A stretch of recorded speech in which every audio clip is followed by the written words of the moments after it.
Tonight, passenger bill of rights. That ticket is a contract with obligations. What Canadian Airlines could soon owe you. Are the new rules tough enough? It's a step forward, a tremendous step forward. The Supreme Court attacks racism in the justice system. Why not everyone is happy with its ruling?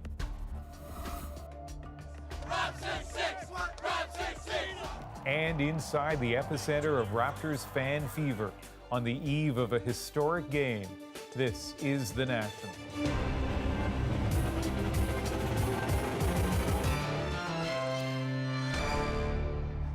Have you ever been stuck on a plane on the tarmac for hours with no food or water, bumped from a flight because it's overbooked, or forced to pay a fee to sit with your children?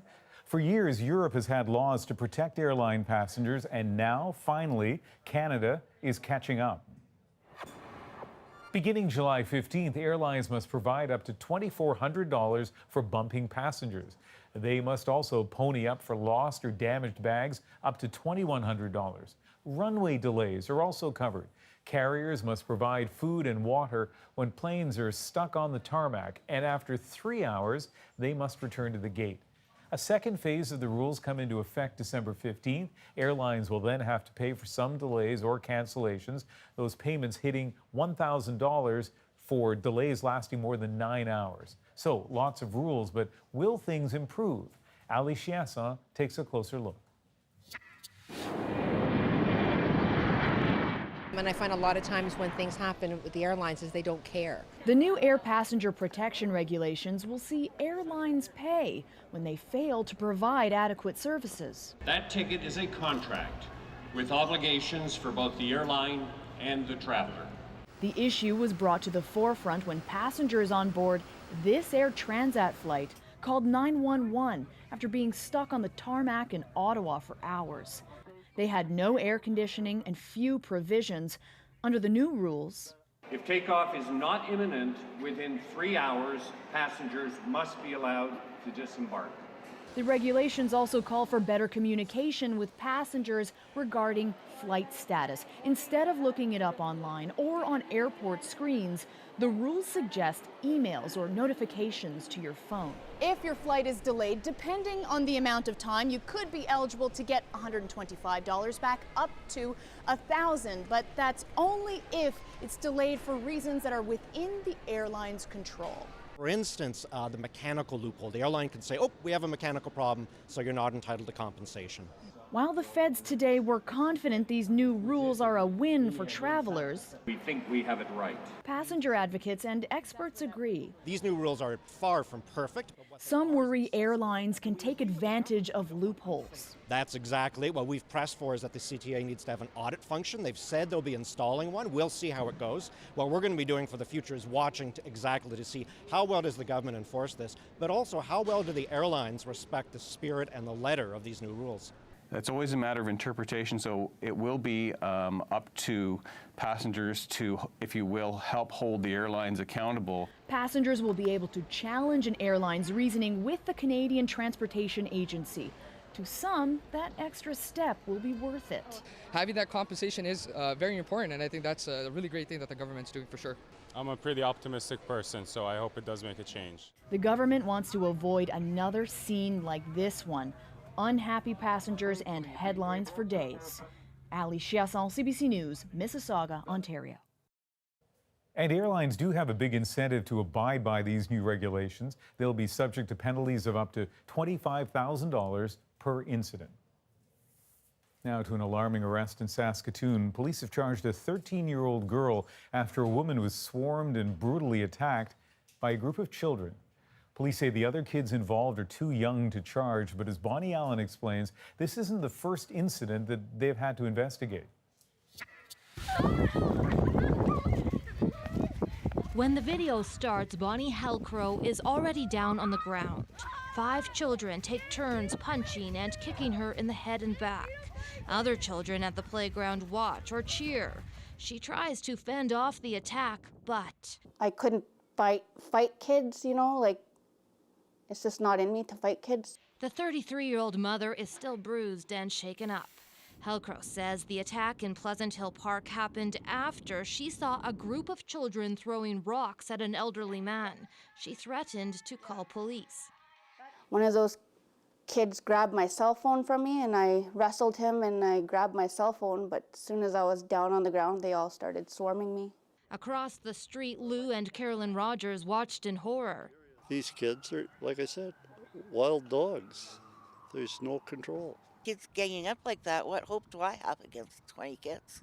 This inner-city neighborhood has long been plagued by poverty, drug addiction, and gang violence. Shane Pritchard is blaming this violence by children on a lack of activities and supervision. 7 o'clock, kids are bored and they're roaming around the neighborhood. They're being influenced by people on the street, using drugs, alcohol. And things can go wrong quickly. Lots of other kids come in. Psychologist Deborah Pepler studies bullying and swarming. It's just horrifying. She has recorded children on playgrounds to see how their behavior escalates in a group. It's like stepping into an action film. It's highly, highly arousing and exciting. The other thing is that the more excited one child becomes, the more reinforcing it is for another. And not just this one time, say Saskatoon police. They're investigating 3 assaults. Bonnie Allen, CBC News, Regina. And one more note on this story. The video of the assault was shot by a man who happened to be there. CBC News spoke to him about why he didn't intervene. He says he feared for his safety, and he didn't want to do anything that might jeopardize his permanent resident status, something that he's expecting to get any time now. He did, though, hand the video over to police. Let's turn now to a judgment from Canada's top court about a shocking case, not just because of the horrific nature of the crime, but also because of the way the victim was treated by this country's justice system. She was a mother, a daughter, a friend, and a member of her community. Her life mattered. She was valued. She was important. She was loved. Those are the words in a powerful Supreme Court decision today about Cindy Gladue in ordering a new trial for the man accused of taking her life. 8 years ago, Gladue bled to death in an Alberta hotel room from a wound in her vaginal wall. Bradley Barton said they had rough but consensual sex. In 2015, he was acquitted at trial. The case sparked protests across the country about the way Cindy Gladue was portrayed as an Indigenous woman working in the sex trade, and about racism in the justice system. As David Cochran explains, the Supreme Court acknowledged today the system failed her. I'm happy that it's going back down for trial, if happy is the right word. A mixed reaction to a split decision. The Supreme Court was unanimous that Bradley Barton should face a new trial for the death of Cindy Gladue. But a 4-3 majority ruled it should be for manslaughter, not murder, as the minority justices and much of the public wanted. It was a horror show the first time. It will be worse. So like I said, there's no good answer here, but I don't think the court did enough. Indigenous rights activists wanted more, but it is a new trial, ordered because the original judge made numerous errors. Gladue's sexual history was entered as evidence without a proper hearing or proper consideration. The Alberta judge also failed to give proper instructions to the jurors about consent. So we're grateful that the justice system is going to try to seek justice for Cindy, but it is a sad day. This case also highlighted concerns about the way Indigenous women are portrayed in court, especially in cases of sexual assault. At trial, Gladue was referred to repeatedly as a Native woman or Native prostitute. More shocking was the fact her vaginal tissue was preserved and tabled as evidence. I don't believe we would ever cut up a man's body parts and bring it into court as evidence.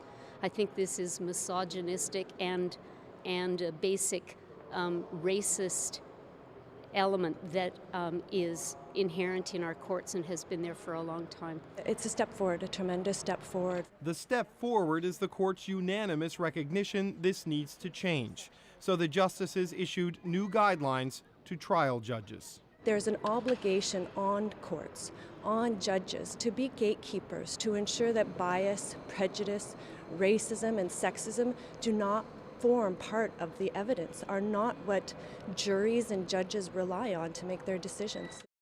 And David, let's shift the focus here for a moment to the man accused of this crime, Bradley Barton. CBC News spoke with his lawyer earlier today, and what's their reaction? Yeah, that's right, Ian. We spoke with Dino Batos earlier today, and despite the new trial being ordered, he considers this decision to be a bit of a win for his client. And the reason being is that first-degree murder charge is now off the table. The retrial will be on the lesser charge of manslaughter. And what Batos tells us is that his client was acquitted the first time around, and he is equally optimistic that that will happen the second time around. And Ian, we should tell you that retrial, that's set to happen early in the new year. All right, David Cochran in Ottawa, thank you. You're welcome. There was another big court decision in this country today, this one involving the battle over the expansion of the Trans Mountain Pipeline to move oil from Alberta to the British Columbia coast.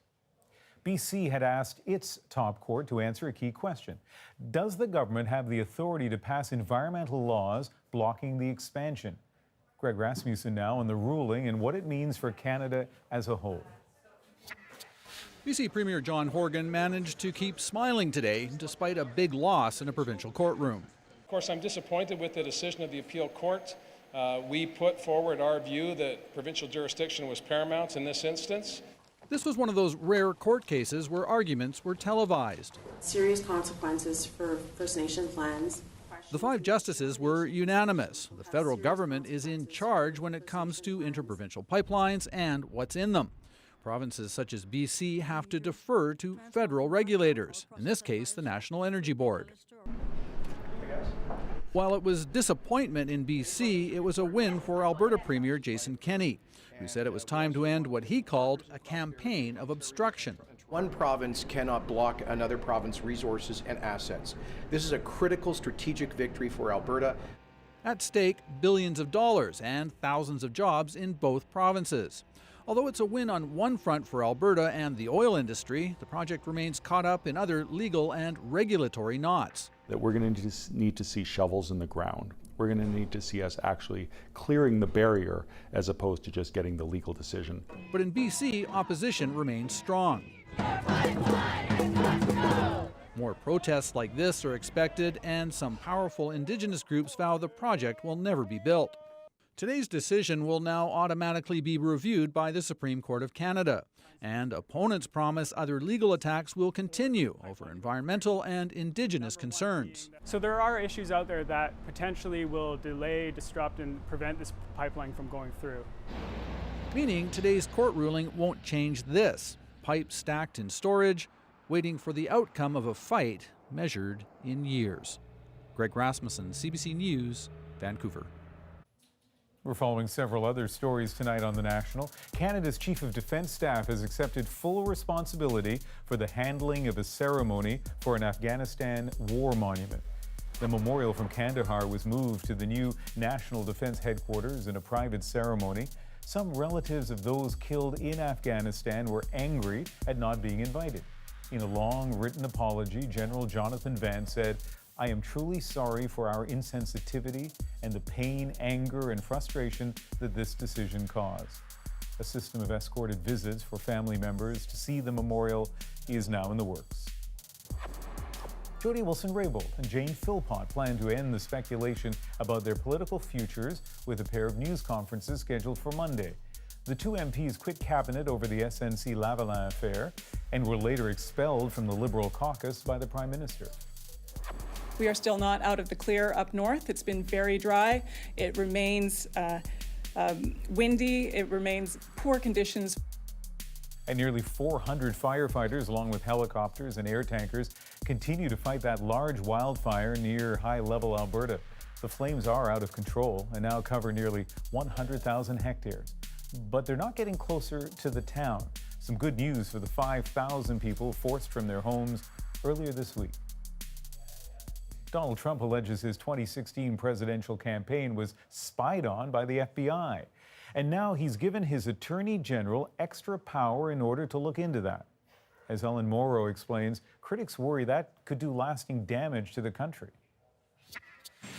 An investigation into the investigators. President Trump's long-held goal, he's now made easier.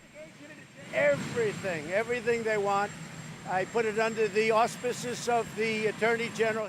An attorney general with new power. Trump has authorized William Barr to declassify and release intelligence as he investigates surveillance of the Trump campaign during the 2016 election. The president also ordered the CIA, FBI, and other agencies to cooperate. They'll be able to see how this how the hoax or witch hunt started and why it started. Trump has repeatedly attacked the FBI, saying it illegally spied on his campaign. Thinking back on all the different... Last month, the Attorney General weighed in. I think there's spying did occur. Barr added he needed to look into whether any rules were violated. I have an obligation to make sure that government power is not abused. But Democrats say Barr's investigation and his new powers from the president are the real abuse of power, and that the president is just trying to sully an investigation that did not clear him of obstruction of justice. What they're really trying to do is to divert attention from the Mueller report and from the president's actions against the rule of law to an imaginary scandal. There are also worries over a political appointee having the power to declassify top-secret intelligence, one who's been criticized by Robert Mueller for the handling of his report. I think it's very important for our country to find out what happened. As always, how anyone sees what happened will likely depend on what side they're already on. Ellen Morrow, CBC News, Washington. Up next on The National, where does Theresa May's emotional resignation leave the never-ending Brexit debate? And they come from all over, no matter the weather, to cheer on their team. We'll take you to ground zero for Raptors fans. Plus, sometimes, Princess, sometimes you just have to take a risk. Disney's newest prince is a Canadian. Aladdin's Homecoming, ahead on The National.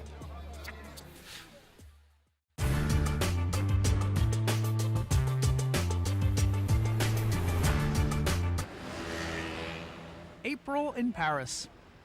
The cafes are full and tourists are flooding the Champs-Élysées.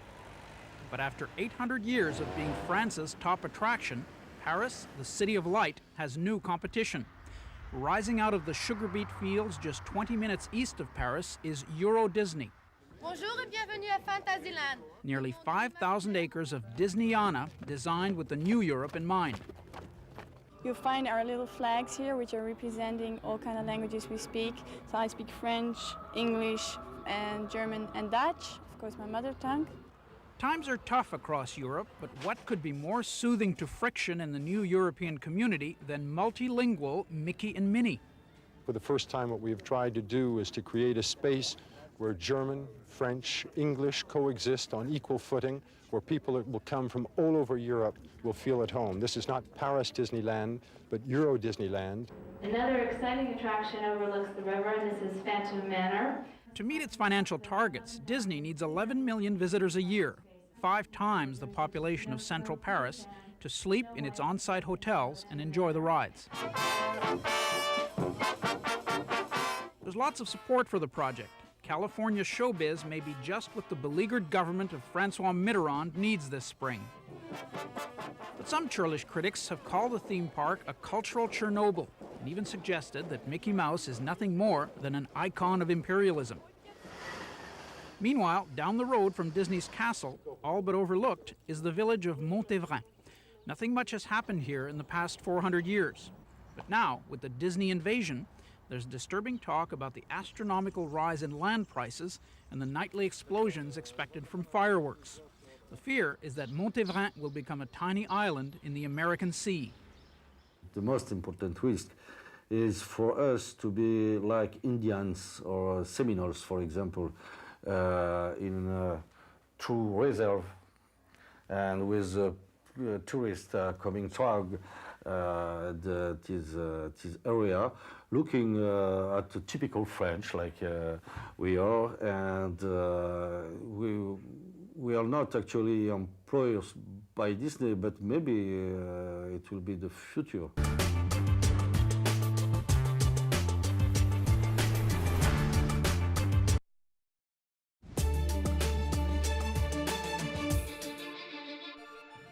I will shortly leave the job that it has been the honour of my life to hold. The second female Prime Minister, but certainly not the last. I do so with no ill will, but with enormous and enduring gratitude to have had the opportunity to serve the country I love. An emotional Theresa May bowed and broken by Brexit. She will resign as Britain's Prime Minister June 7th, closing the door on her tumultuous time at number 10 Downing Street. Her departure after 3 years in power, the result of her failed attempts at delivering on a divorce deal with Europe. Before retreating to her home riding, she promised to stay on as caretaker Prime Minister until a new leader is chosen, likely by late July. May had been under pressure to quit for months, so now that she's agreed to go, what's the upshot of her exit? Margaret Evans has that story from London. The wheel of power can be fickle, and today it finally turned on Theresa May's premiership. Often derided for a lack of emotion, it slipped through at the very end, garnering May some sympathy on the streets. I don't know that anybody else in her shoes would have done anything differently, and I just think she's got the rough end of the stick. No one's perfect. I know she's got a big job to do, and you know, all of our livelihoods are riding on it, but she's still a person. Others were far less forgiving. I put her in the box of politicians that are out for their own party and their own like, and not out for everyone. Do you think it changes anything about where Britain is in terms of Brexit and politics? Oh no, I don't think it'll change anything. Free papers, free standard. In other words, falling on her sword might not change the fortunes of her party or the country. No matter how history judges Theresa May, one thing is certain: the problem that ultimately led to her undoing, Brexit, is still there, ready and waiting for her successor. The contest to replace May will begin in June, first with Conservative MPs voting and then the party membership. What her departure will do is enhance the likelihood that we might leave with no deal, because any candidate for leadership will have to appeal to the Conservative activist base, which is much more Brexit-leaning than the parliamentary parties. The front-runner in a crowded field is none other than Boris Johnson, the former London mayor, known as much for what critics call his buffoonery as for his driving ambition. He said he'll take Britain out of the EU by October 31st, with or without an agreement on how. That prospect is already raising alarm bells. I think we need a general election. We don't need another Tory leader installed by Tory MPs. One of the only certainties in the days ahead is that May's dancing days are now numbered. Yet another British Conservative leader felled by divisions within her own party over Europe. Divisions that have long since seeped into the country as a whole. Margaret Evans, CBC News, London. Ahead on The National, he is the new Aladdin. We're there as he returns home to Canada to surprise a theatre full of kids from his old high school. Plus, MVP! The way this city and this country have come together over this is amazing. the Raptors could make history tomorrow night, so tonight we'll take you deep into Jurassic Park for a look at why fans come from all over. But first, in case you missed it, think of Mount Everest, and this is probably what comes to mind: rugged and remote, stunning and ruthless, which helps explain why this photo is getting so much attention. A traffic jam at the summit 2 days ago. Mountaineers standing in line to reach the highest peak in the world during a window of good weather. It is striking and it's dangerous, and it has some calling for fewer permits to be issued to climbers. Nepal has issued about 380 for this season. At that elevation, with oxygen levels so low, a delay can cause exhaustion, dehydration, even death. In fact, 7 climbers are believed to have died this week, though it's not clear if that traffic jam is to blame. One was Don Cash from Utah. He likely died of altitude sickness on his way down from the top. He was just an amazing human being and inspired everybody. It's almost fitting that that's his final resting place. Cash had set out to join the 7 Summits Club, climbing the tallest mountains on each continent. Everest was the last on his list. you know, you didn't make it back, but you did summit, you conquered your dream, so I'm proud of him.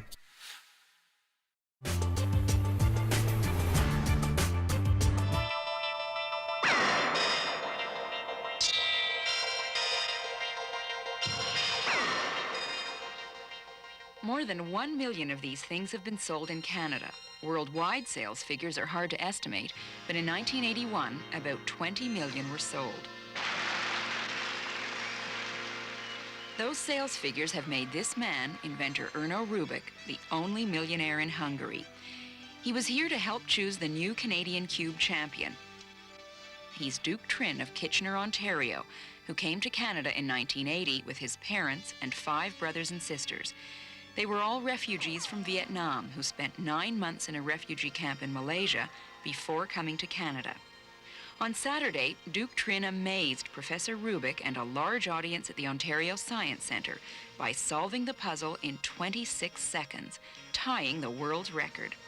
The best cubists in the world all seem to be teenagers. Professor Rubik himself says cubists over 30 just can't cut it in tough competition. How do you respond when you see young people competing in a contest such as the one that was held here? Are you still fascinated when you watch them solve it?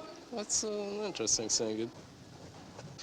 What's the best method, best way to solve the cube? It's not known. It's not known? No. Everybody has different way, and it's interesting which one and how it works, and that's an interesting thing. How important is someone's age in trying to figure out this puzzle? Usually the teenagers can do the cube much better, but I'm sure it's possible to start with it at 5, 6. I've met in Japan 5-year-old girl and solved the cube in 2 minutes about. 3, 2, 1, go. Why do you think young people are able to do it better than older ones? The young people have much stronger feeling about the space, I'm sure, about the space relation. Not theoretically, practically. And to solve the cube is a practical thing. When you buy a Rubik's Cube, the box says more than 3 billion combinations. Actually, the number is far higher than that. 43 quintillion is the figure most mathematicians use. If you find that hard to grasp, think of the universe as 1 quintillion seconds old.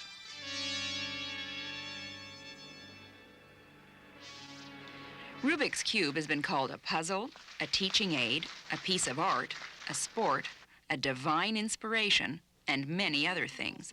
The inventor himself has a more modest definition. I think the cube is an object. There are a lot of objects around us, but the cube is a special one. It's an object that is interesting, beautiful, and clever at the same time. The people meet the cube. And it's happened not a lot of time. We meet an object. We find a contact with an object, and that's a personal meeting, I think so.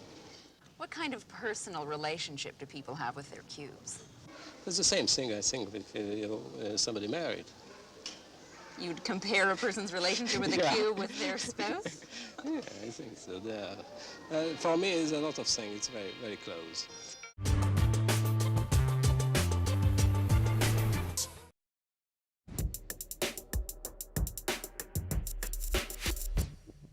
Lopez.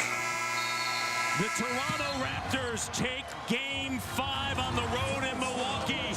And with that, the Raps entered uncharted territory on the verge of their deepest ever postseason run. Among the legions of Canadian fans, a couple of faces you'll recognize. We're extremely excited about the Raptors. Obviously, my son is a massive Raptors fan. I love Toronto. I love this team, and we're going to the NBA Finals. Let's go! The team's first chance to secure that spot comes tomorrow night when they host the Bucks for Game 6. So the excitement in Toronto is off the charts. On game nights, bars are packed, downtown streets are jammed, but nowhere is the energy more electric than the place they call Jurassic Park. It became a second stadium of sorts again last night, and just as it has throughout the playoffs, rain or shine, win or lose, it will be a madhouse again tomorrow night too. Devin Haru shows us why watching the game outside might be even more intimate than inside the arena. This is the epicenter, the ultimate Raptors tailgate party, standing for hours, cheering their heroes. The close quarters, that's not a problem. It's part of the fun. How long did you wait to be right at the front? This is a prime spot. 2 hours, man. I didn't even get to pee. We are done. What? We are done. They've been gathering in this square for games since 2014, all ages. Go, Raptors, go! Full of hope. It's destiny, baby. It's destiny. Through the thick and thin. I've been through the losses. I've been through the wins. You know, there were tough times, there were great times, but, you know, that's how it is. But they keep coming, drawn by the possibility of a moment like this. For the win!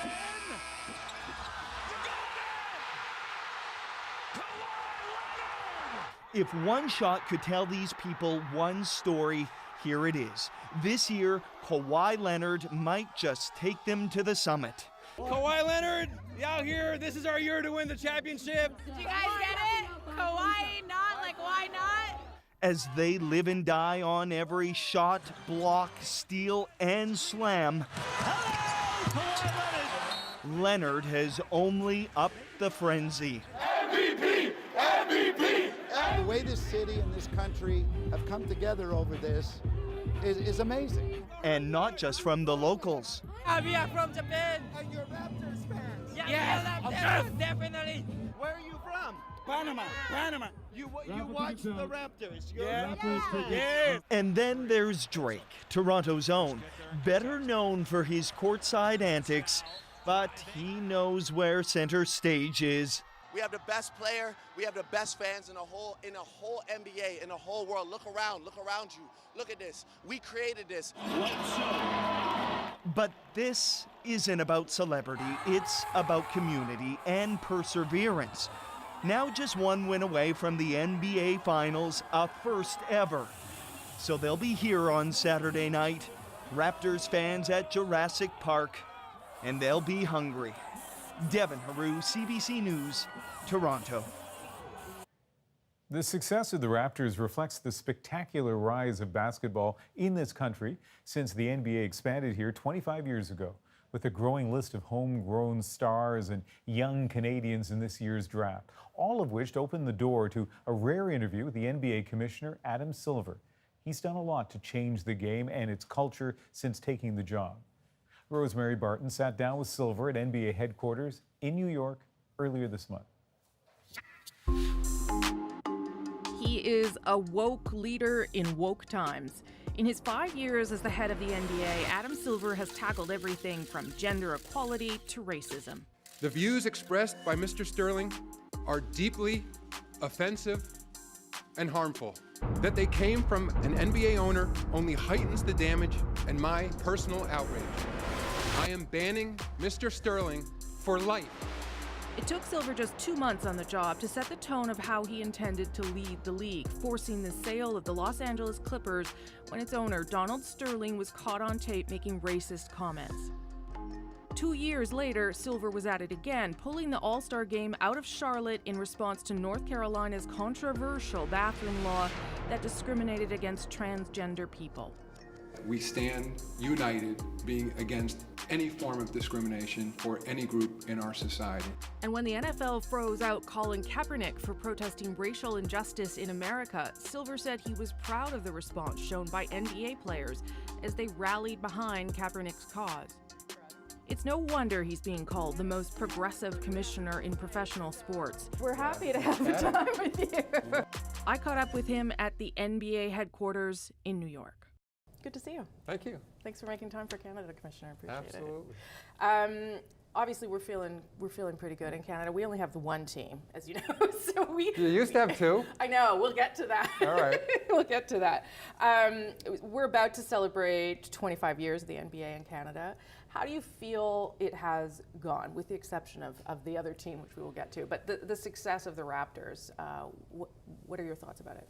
My thoughts are it's gone incredibly well. Yeah. I was here 25 years ago when we expanded to Canada, and I think if we rolled the clock back and said, what are our fondest hopes and prospects for basketball in Canada, I think we've met them. I mean, the fact now that we have more players in the league from outside the United States, that the most players are from Canada, 13 right now in the league, which is quite incredible. And we're seeing stars emerging out of Canada. And of course, we're seeing the success of the Raptors right now. And the country, it's not just Ontario, but the country, you know, has adopted the Raptors as their own.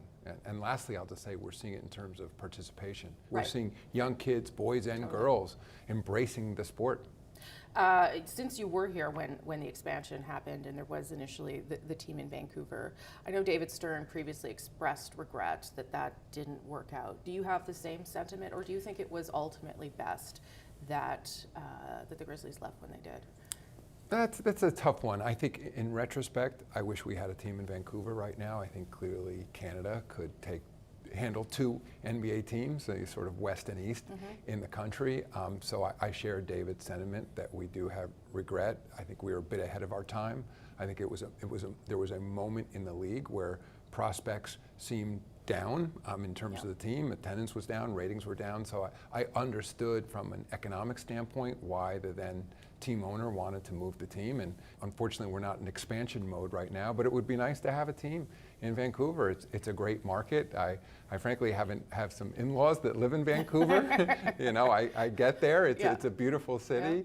But we have regrets, and I think from a business standpoint, it's a failure. I mean, any market we leave, there's no other way to look at it. What about the concerns that there have been, continue to be, I think, over Canadian teams being able to retain star players, whether it be taxes, weather, whatever? Do you think that those concerns have faded away, or do you think that the Raptors are still trying to? I think they are. If you look at Kawhi, that they're still struggling with that. How do you keep big names? I don't think that the Raptors are struggling with that. I mean, we'll see what happens here, but I think increasingly we're a 30-team league, and those issues weren't unique to the Raptors. I mean, people have historically said that about lots of markets in the United States. And I think, frankly, in the old days, there was some truth to it from an economic standpoint, that if you were in a larger market in the U.S. as opposed to a smaller market, there was more economic opportunity for the player. I think that's very much changed now. I think that if we have Giannis Antetokounmpo in Milwaukee, viewed as a small market in the U.S., he happened to be the #1 vote getter for fans globally for All-Star this year. I think that makes the point that with digital media and social media these days, you can be a huge global star regardless of where you are. And I mean, given what an incredible city Toronto is, I think the way players see it now, that if I can prosper there, if we have a well-managed team, which you do there, and the team can be successful, and you know, we're seeing obviously real success with the Raptors right now. I don't see any reason why a player wouldn't want to spend his career there. So what do you think is going to happen to Kawhi Leonard? Because it's a lot of anxiety right now. People are relying on him, and they see a future with him. The truth is, I don't know. From that standpoint, I really know more than a fan. I mean, I don't think it's my role to sort of question a player, and I think in many cases, I think these are young men who often don't know themselves, and until they're ready to make that decision, they seem to be fully focused. I think Kawhi would be an example of a player like this, who he's all about winning, and I think when it comes time to make that decision, he will, but I have no reason to believe that he isn't incredibly happy in Toronto, and again, we're seeing the success on the floor right now. How much of the success of the Raptors has to do with Masai, and how much of his success is part of your global footprint because he's the first exec from Africa? How important is that to you? Masai is incredibly important to this league and to the Raptors. I mean, to your point, I mean, certainly our first African-born GM. grew up in Nigeria, and I think but is very much a global citizen, and I think that makes sort of him a great fit for Toronto, very much a global city. I mean, and look, 25% of the players in this league right now were born outside the United States, so I think for many of our players, they love the diversity of Toronto, they love living in Canada, so it's very much a positive for a lot of our players. Why has the NBA taken such a progressive stance on so many social and cultural issues? The All-Stars game in North Carolina, allowing the players to be very much themselves, political if they want to be, and not if they don't. Why is that so important to you, to be progressive in that way?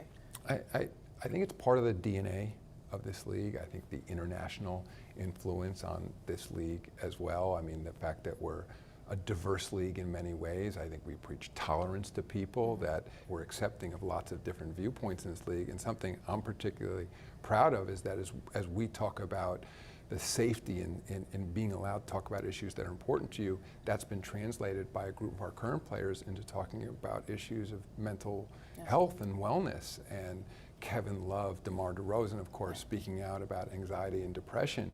I think everyone walks around with something that you can't see. We all go through it. I don't care who you are.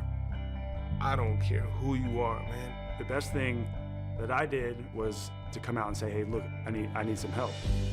It's been amazing to me because their willingness to talk openly about issues like that has opened the door for literally millions of young people to feel comfortable thinking, well, these supposedly tough athletes, you know, can destigmatize talking about issues like that.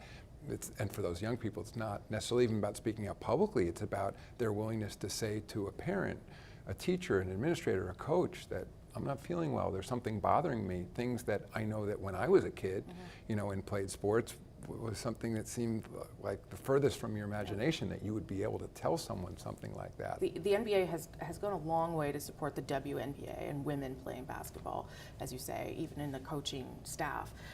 In Canada, there was the CWHL that just folded, and lots of the women players have now reached out to the NHL to say, why can't you help support us?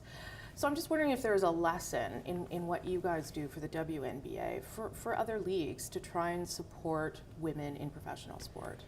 You know, I'm always reluctant to weigh in on other leagues, only because I don't know enough about it. I mean, I certainly read the stories about you know, the hockey league folding, I would say.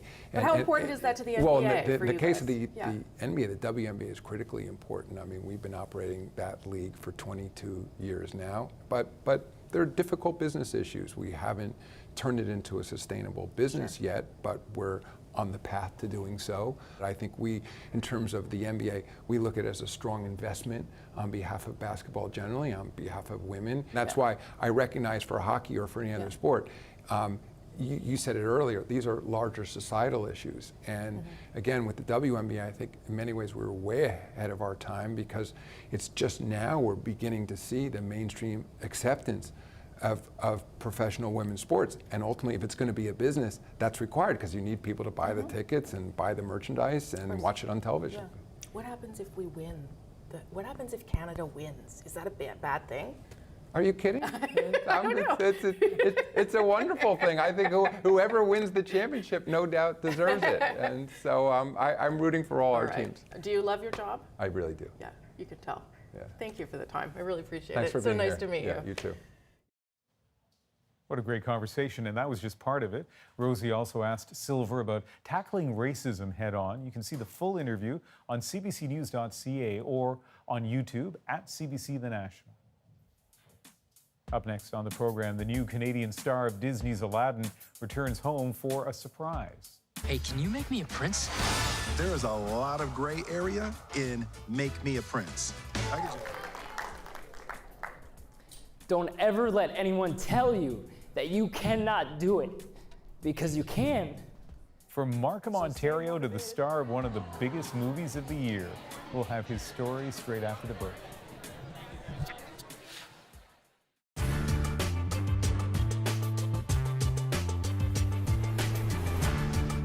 Knock, knock. Giza dada.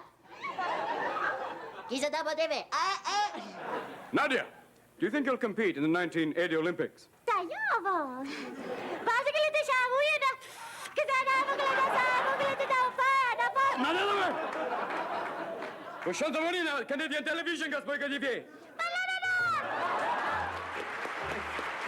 This is Robin Williams.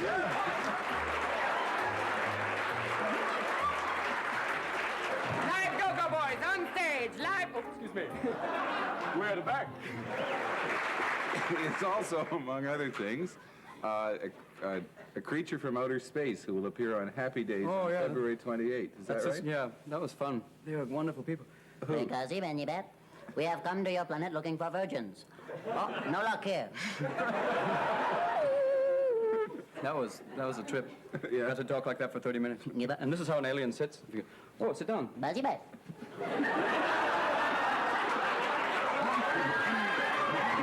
Oh, great view, eh?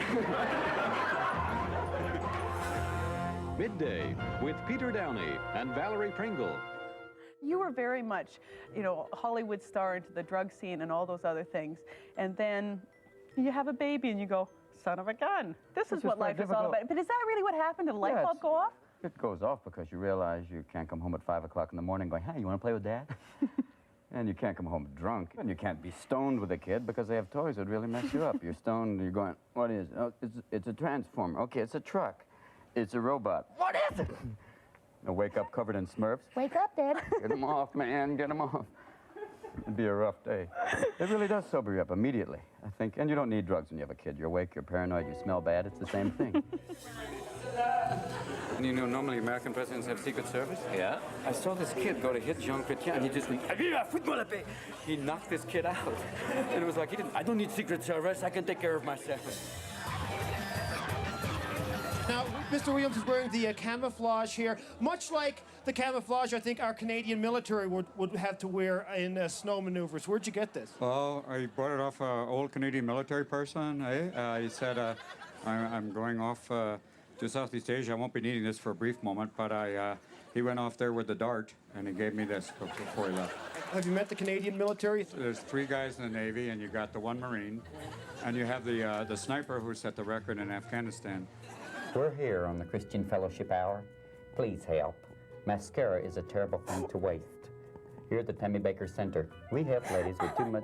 It's running. It'll go away. It's all right now. Stay with me, child. Believe in the power of Revlon. You know it now. I'd like to leave you with a quick song now. This is off my first album. It's called The Hormone Blues. Yeah.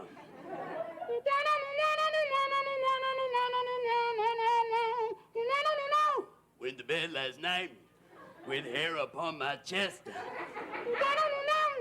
woke up this morning with a couple of beautiful breasts, Changing. I'm changing.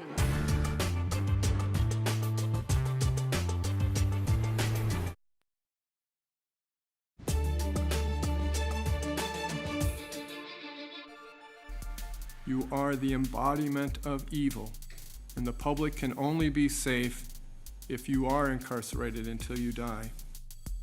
A Wisconsin judge handed down 2 consecutive life sentences today to the man who kidnapped 13-year-old Jamie Kloss and killed her parents last October. In March, the 21-year-old Jake Patterson pleaded guilty and admitted he shot his way into the Kloss family home, killing Jamie's parents and kidnapping the 13-year-old, keeping her hostage for about 3 months until she managed to get away. French police are searching for a suspected suitcase bomber tonight after an explosion in Lyon left 13 people injured. The partially masked suspect appeared in security camera footage before leaving a bag outside a bakery. All of those injured in the blast were hospitalized with what are described as non-life-threatening injuries. It was pretty well an emergency. People were panicking last night. I was crying last night. A sense of alarm is setting in on the Toronto Islands again as water levels rise on Lake Ontario. With the weekend forecast calling for showers and a risk of thunderstorms, residents fear a return of 2017 conditions when disastrous flooding shut down the islands for much of the summer. From Ontario to Hollywood, Aladdin hit the big screen today, and so too did its Canadian star. Mina Massoud was picked to portray the Disney prince after an international search. Today he was back in his hometown of Markham, where he had some encouraging words for students from his alma mater. Tashana Reed has his story.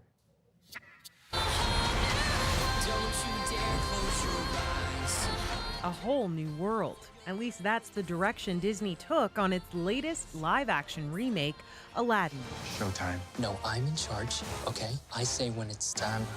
The movie studio brought the colorful and fictional city of Agrabah to life, with a big budget and Hollywood actor Will Smith as the iconic Blue Genie.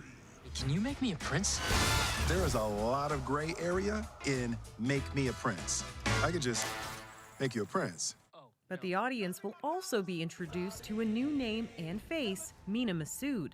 The relatively unknown actor landed the lead role of Aladdin. We are on our way to do some radio interviews. Massoud has been on a magical ride promoting the film in cities around the world. At the Canadian premiere in Toronto, Massoud received a hometown welcome from old friends and new fans. It's really special to me, and to get to spend it with Toronto, it's amazing.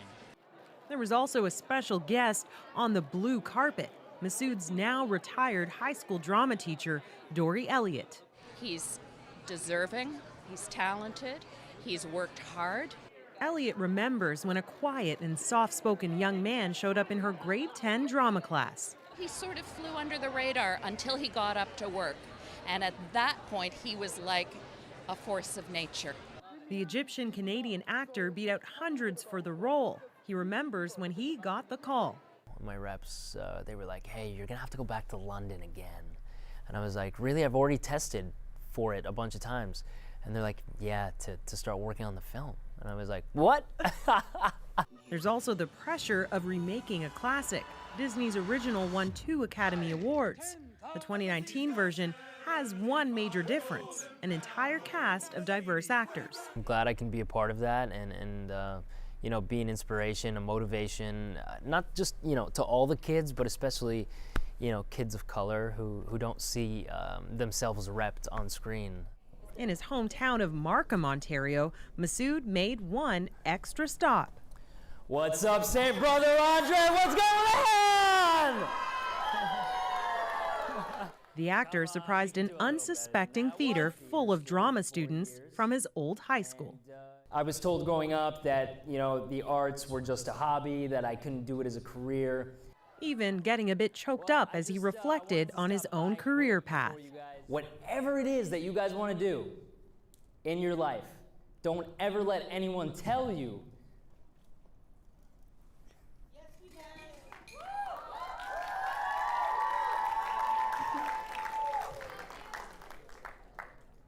don't ever let anyone tell you that you cannot do it, because you can. His message was not lost on the young audience. He was just following his passions, and he came from our high school, so it's like you can come from anywhere and reach the places you want to go. Even if we have a dream that we think it's too big, we can really achieve it if we think we can. Do you trust me? And for the cast of Aladdin, they hope the magic on screen will resonate.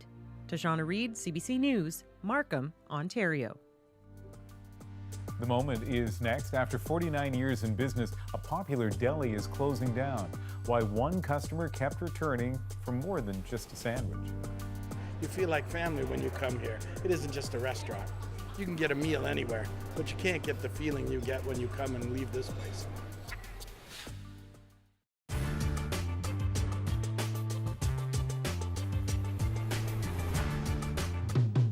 Wayne Gretzky, the most valuable player in professional hockey. When you play hockey, you play it for fun. I think right now I play it because I have fun and I enjoy it. I continue to play until comes a time when I consider it a job, and I think when you consider it a job, I think that's when you should retire. And I remember my first game of pro, I thought, you know, I finally made it, I'm going to make the most of it. And I think I try to play every game as hard as I can, and I'm going to make the most of it while I'm there, because it's just a tremendous life. Some are born to play hockey. People were telling me that I could make the NHL, and I wanted to prove that I could, but I always had this feeling that, maybe if I don't work hard enough that I wouldn't make it. So I always try to do the best I could. Many kids want to play in the NHL, but, you can only do one thing and you can't do so many other things. And I think you have to put your priorities first. You're going to be a hockey player. That's what you got to practice. And if you can do that, then you'll get there. Hi, Tammy. Hi, Trevor. Hi. Today we're here to learn some real basics of hockey. Okay. All right. So start off with some easy stick handling drills with no pucks, just stick in the air, and we'll just practice turning our wrists over like this. Just pretend you have a puck in the air and just nice and easy. Is that okay? Just keep rolling your wrists, that's good. Now we'll try it on the ice, okay? All right. Bring it over easy, and then bring it back. Just make sure you're always turning your wrists with it all the time. If you keep moving those wrists, it makes it that much simpler. Okay, I'll try it with a couple of pucks. How's that? Okay. Okay, all you have to do is the puck in between you, right in between the middle of your skates. Okay? Put the puck in the middle of your hockey stick and just over easy and back. Am I easy. doing it right? That's it. That's good. Just bring it over easy and back. Over and back. Now try to keep your head up while you're doing it and pick a spot. Just look at that and see if you can stick handle with that. If you don't keep your head up, you get knocked over pretty easy, so you gotta be able to do that. That's it. You guys learn pretty quick. Thanks. Thanks. Moving on to our next drill, we'll go into some passing and taking a pass. First of all, we'll start off with giving a pass. All you have to do really is remember, the same as the stick handling, always keep your stick cupped over like this, all the time. Put the puck right in the middle of your skates, facing that direction if you're going to pass there. Always remember to stay on an angle. All you do is you bring it back nice and slow, just like your stick handle. Keep your stick cupped like this, watch where you're going to pass, and bring it right through. There's no slapping involved, and you just shovel it, sort of, and just right through. Okay, Tammy, let's see you try it. There you go, put it right in between your skates, pull it back, nice and easy, that's it, and right through. There you go, you got it. Moving on to our next little drill, we'll learn how to take a pass. It's the same as giving a pass and stick handling. Always remember to cup that stick, just like that. Remember to curl your wrists, and just as the puck's coming, just bring your stick back a little bit and catch it. That's all there is to it. Just put your stick right in between your legs, and just as it's going to get there, bring your stick back, just like that, nice and slow. Okay, we'll try it a few times. Right here. Okay? Bring your stick back and catch it. Make sure you turn your wrist, pull it back, that's it. Our last drill, we'll try to combine everything that we've done into one drill. Some stick handling, taking a pass, giving a pass, and eventually put the puck in the net. Okay, Tammy, you give it a try first. Just remember, bring that stick back and catch the puck nice and easy. There you go. Take it in, roll your wrist, turn the stick, put it in. There you go. Okay, Trevor, give it a shot. You guys keep working on that stuff, and you get better at it the more you practice it. Yeah, that was really fun. Thanks.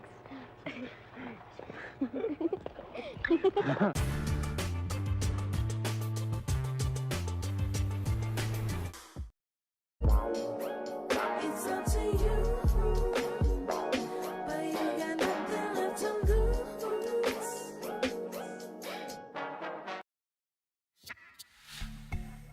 Kat's Deli in Toronto celebrated a birthday today for the final time. After 49 years, the shop will close its doors for good a week from now.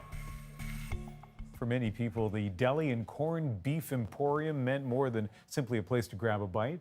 One regular customer's memories are our moment. You get treated like family when you come here. I knew Jeff, the owner, right away, and he did a bunch of special things for me when things were not so good for me. And when I didn't have any money and I would stop by and he would see me, he'd ask, "Why aren't you coming in?" "I don't have any money, Jeff." And he said, "Well, you know what? That doesn't make any difference, Chris. Your family here, you come in and eat." My dad, he was dying of cancer a few years ago, and my dad and I used to come here constantly. And my dad said to me, I said on his last week, I said, "Dad, is there anything I can get you? Anything I could do for you?" And he said, "Well, you know, I can't eat very much, but I could really go for a Kat's takeout order." So I drove down from our farm, picked up the order, drove it back, and we fed it to my dad. And he ate on Wednesday, and he went into a coma and passed away on Saturday. So this was his last meal. That's what kept me coming back. Not that I just got free meals, but he treated me like family. Of course, this moment is about more than just cats. Is wherever you live in the country, I'll bet there is a place, maybe in your hometown or in a town that you visit, that reminds you of this story, right? That special place with comfort food that you love to go to all the time. There is another thing. Guess what they're going to do with the building? In 10 years' time, they're going to crush it and they're going to build a condo. And I just have to read this to make sure I understand it correctly. The new owner says that the new building will be in a pastrami sandwich design. So think about that. That is The National for May 24th. Good night.